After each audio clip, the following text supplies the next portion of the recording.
안녕하세요. 정형외과 전문의 이적입니다.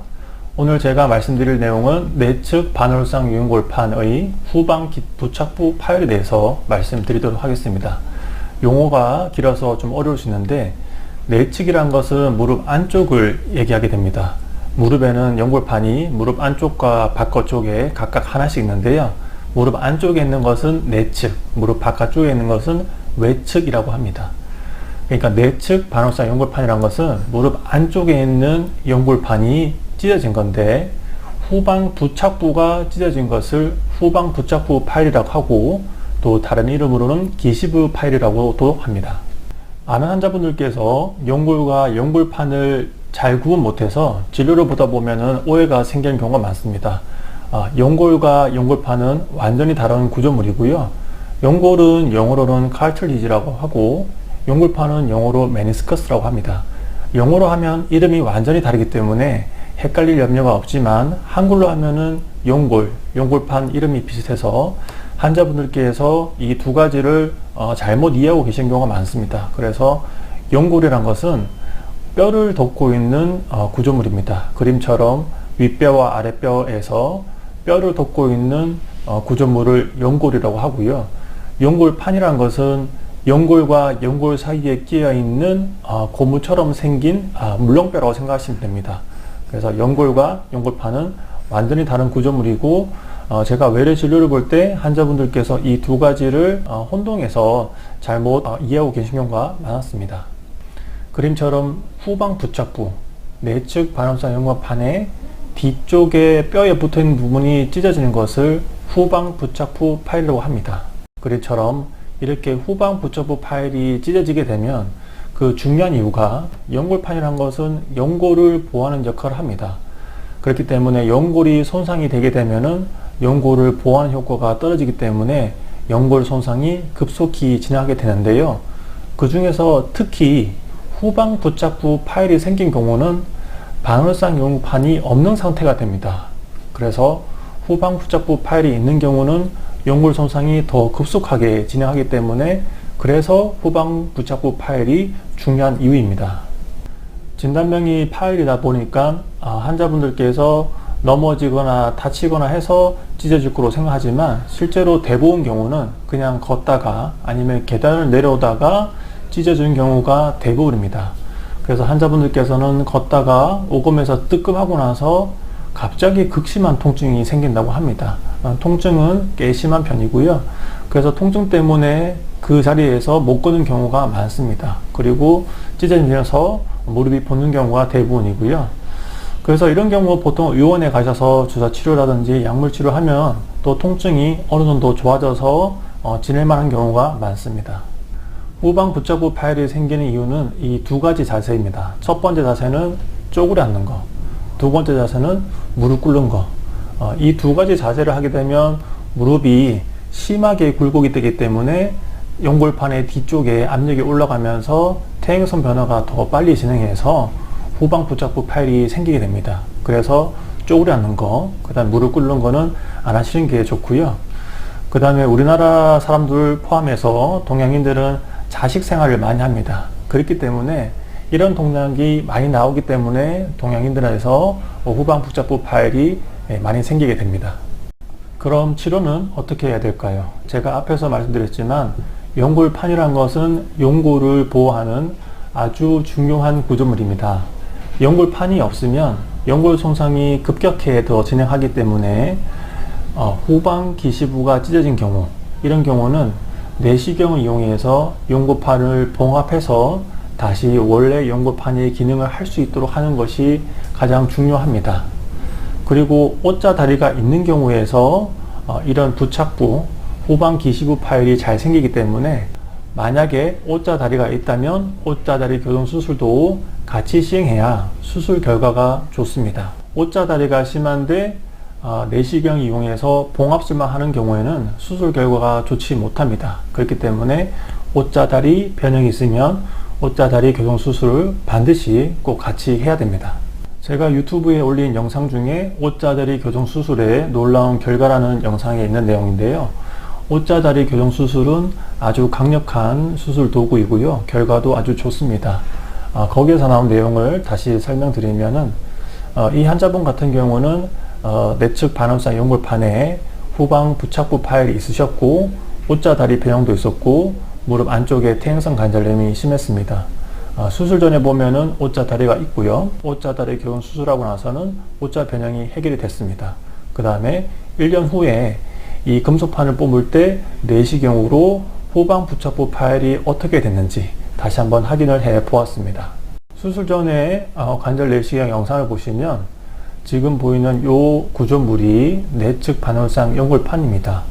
원래 후방 부착부가 뼈에 이렇게 붙어 있어야 되는데 지금 보면 떨어져 있습니다. 파열된 지는 꽤 시간이 지난 것처럼 보였고요. 오자다리 교정 수술을 하고 나서 1년 뒤에 내시경으로 파열이 된 그 위치를 다시 한번 확인해 보았습니다. 봉합을 하고 나서 1년 뒤에 이렇게 그림처럼 봉합한 것이 뼈에 잘 붙어 있는 것을 확인할 수 있었습니다. 이 환자분 같은 경우에는 오자다리 변형이 있었기 때문에 오자다리 변형 수술이 꼭 필요했고요. 오자다리 교정 수술을 같이 했기 때문에 이 봉합된 연골판이 뼈에 다시 붙을 수 있는 겁니다. 오자다리 변형이 있는데 오자다리 교정 수술 하지 않고 내시경으로 봉합 수술만 단독으로 한 경우에는 이렇게 수술 결과가 좋지 않습니다.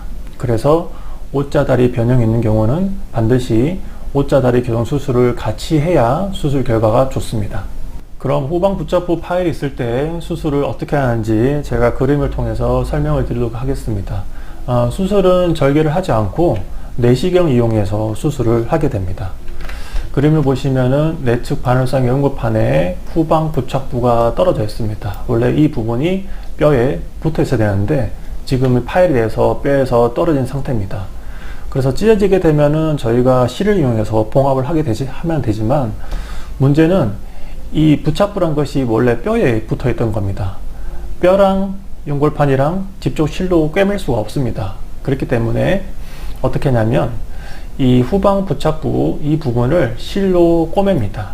실로 꼬매고 그 실을 뼈에다가 구멍을 만든 다음에 그 구멍을 통해서 이 실을 밖으로 빼냅니다.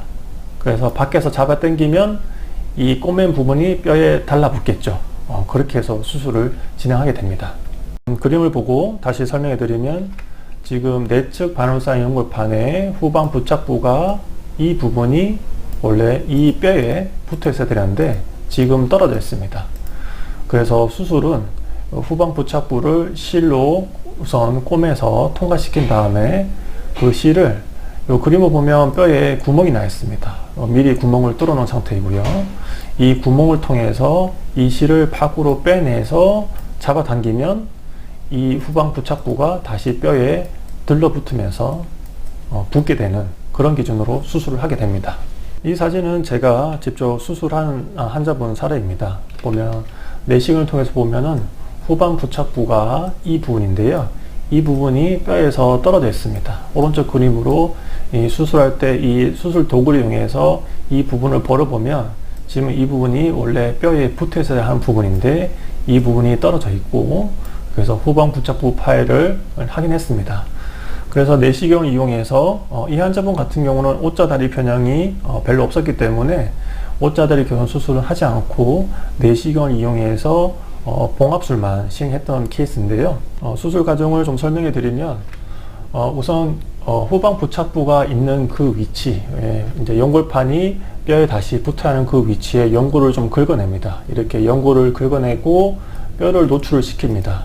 이렇게 연골을 긁어내고 뼈를 노출을 시켜야지 위쪽에 있는 연골판과 뼈가 붙을 수 있습니다. 그 다음에 그림처럼 실을 봉합을 통해서 실을 통과시킨 다음에 후방 부착부의 두 가닥의 실을 통과시키고 그 다음에 여기서는 잘 보이지 않지만 실제로 요 밑에 구멍이 나 있습니다. 이 구멍을 뼈를 통과시켜서 구멍을 내놨고요. 이 구멍을 통해서 이 봉합된 이 두 가닥의 식을 밖으로 잡아당긴 다음에 고정하게 되면 이 후방 부착부 떨어져 있는 이 부분이 뼈에 딱 들러붙게 됩니다.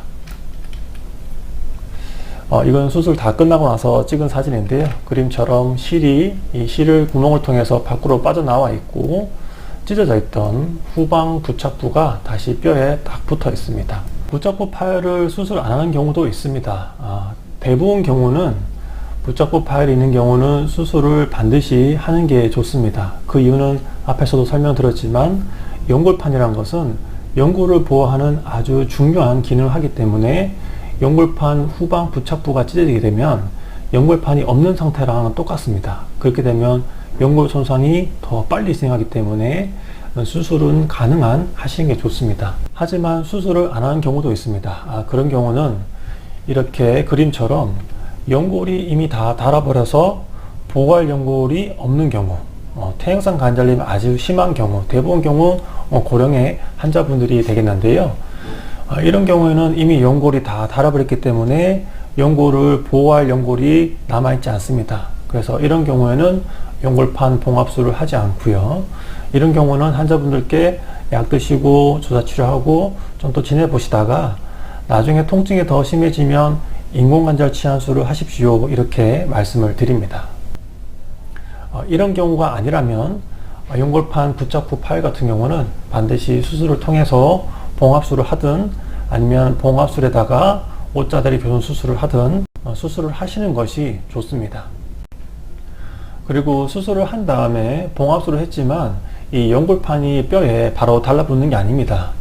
이 수술을 하고 나서 이 연골판이 뼈에 달라붙으려면 적어도 6개월에서 1년까지 시간이 걸리고요. 그리고 수술하고 나서 바로 걸으시면 안 됩니다. 반드시 3개월 정도는 목발을 사용해서 수술한 부분에 스트레스가 걸리지 않게, 만약에 목발을 사용 안 하고 그냥 걷게 되면 수술한 부위가 다시 찢어지게 됩니다. 그리고 제가 앞에서 말씀드린 내용인데요.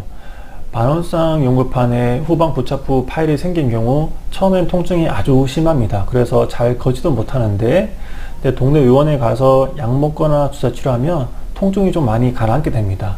그래서 내가 후방 부착부가 찢어진지를 모르고 지내시는 경우가 많습니다. 그래서 나중에 연골이 많이 닳아서 연골이 많이 손상이 돼서 나중에 오시는 경우가 많은데요. 그래서 치료 시기를 놓치지 마시고 무릎에 통증이 극심한 통증이 생기고 무릎이 붓는다, 그러면은 약만 드시지 마시고 조금 큰 병원 가셔서 MRI의 정밀 검사를 하시는 것을 권유해 드립니다. 오늘 영상도 시청해 주셔서 감사드립니다.